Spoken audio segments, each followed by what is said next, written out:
Let's take a look at 8 footballers who aren't actually big fans of the sport they've made a living from. Stephen Ireland. Well, this isn't a surprise. You may have forgotten that Stephen Ireland ever existed. He's been rotting away in the Stoke City wilderness for 3 years now, but he was once a promising Man City player who once chucked away an international career after telling everyone that his grannies were barely 6 feet under. I'd say the ladies got the fright of their lives when they read about it in the paper. Back in 2007, he wrote on his Bebo page, remember Bebo? Share the love. Football is why did I get stuck doing it? I'd say Mark Hughes is probably wondering the exact same thing. Benoit Soucek. What is it with Tottenham left backs and honesty? While Danny Rose is telling every man, woman and child that he deserves more money in his bank account, Benoit Soucek once told the world that his fat paycheck was the only reason he kicked a ball around for a living. According to the Cameroon defender, now at Metz, he described the game as only a job, not his passion, that the first thing every player thinks about when moving clubs is the money, and unlike Rose, Soucek was actually applauded for his honesty, instead of told to shut the f*** up and stop looking at Manchester United. Carlos Vela. Between a good movie and a football game, I prefer the movie. These are the words of Real Sociedad striker Carlos Vela, who probably had his love of the game beaten out of him by being forced to watch Nicholas Bendtner, a man who's been impersonating a footballer for nearly 15 years, march ahead of him in the Arsenal pecking order. Shane Supple. Here's a name that most of you will never have heard of, but had he stuck the course you might well have. In 2009, Shane Supple was a 22-year-old goalkeeper on the books of Ipswich Town and was playing under one of Ireland's greatest ever players. With Ireland in the throes of a recession, this lad had basically received a lottery ticket.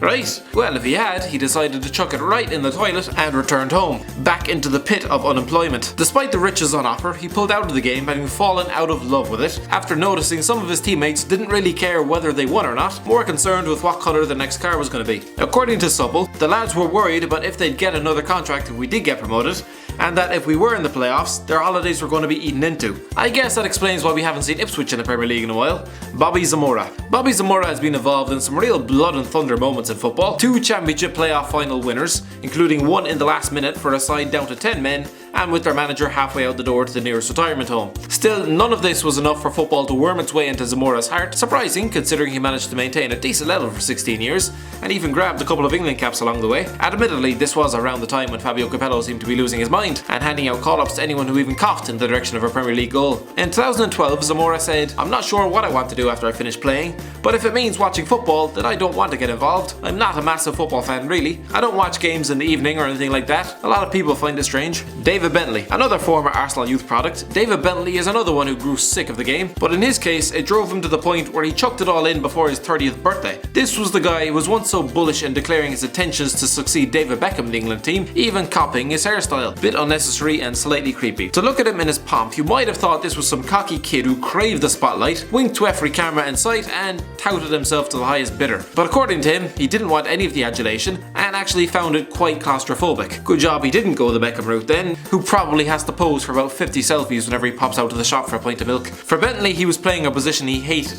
According to him, he was a number 10, like Dennis Bergkamp. He detested the scrutiny the game brought, lost the buzz, and in the end set sail for Spain to open a restaurant. Gabriel Batistuta. Gabriel Batistuta was one of the 90s great strikers, but according to him, he didn't actually like the profession. It seems strange to hear a man who terrified defences across Europe declaring himself passionless for the sport, but apparently as soon as the full-time whistle blew, he just switched off. David Batty. Remember David Batty? Former Newcastle and Leeds midfielder, England international, and fella who tried to beat 5 shades of out of his own teammate during the mid-90s. Seriously, who wants to try and fight Graham Lasso in fairness? He seems like the most reasonable fella. Anyway, since retiring, Batty has said that he finds the national game boring, not much has changed Dave, and that he's not been to watch any games since he's hung up the boots. I can never understand anybody paying to watch it, never mind going all the way across the world to see it. You want to be entertained, which was basically his way of saying, I can't believe all you fools kept turning up in your droves and kept lining my pockets for 20 years, but thank you very much.